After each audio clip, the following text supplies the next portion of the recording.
மும்பை விமான நிலையத்தில் பெரும் கூட்டம்.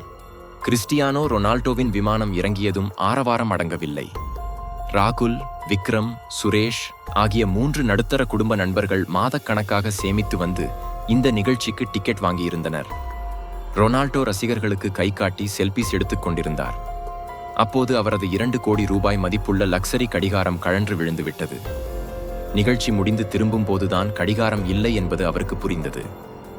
ரொனால்டோவின் பாதுகாப்பு குழு முழு வெனுவையும் தேடியது. கடிகாரம் கிடைக்கவில்லை. இதற்கிடையில் ராகுல் வீட்டுக்கு திரும்பும் வழியில் தனது ஜாக்கெட் பாக்கெட்டில் ஒரு பளபளப்பான கடிகாரத்தை கண்டான். இது எப்படி என் பாக்கெட்டில் வந்தது என்று மூவரும் ஆச்சரியத்தில் விழித்தனர். விக்ரம் கூறினான், ரொனால்டோவின் கடிகாரம் இல்லையா இது? நாம் இதை விற்றால் நம்ம வாழ்க்கையே மாறிவிடும். சுரேஷ் கூறினான், ஆனால் இது நம்முடையது இல்லையே, ரொனால்டோ இதை தேடிக்கொண்டிருக்கிறார். மூவரும் மௌனம் சாதித்தனர். ராகுலின் தந்தைக்கு மருத்துவ பிரச்சனை, விக்ரமின் சகோதரிக்கு கல்வி கடன், சுரேஷின் வீட்டுக் கடன் எல்லாமே இந்த ஒரு கடிகாரத்தால் தீரும். மறுநாள் காலை ரொனால்டோவின் ஹோட்டலுக்கு மூவரும் சென்றனர்.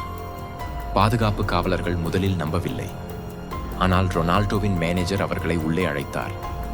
ரொனால்டோ கடிகாரத்தை பார்த்ததும் மகிழ்ச்சியில் கண்ணீர் விட்டார்.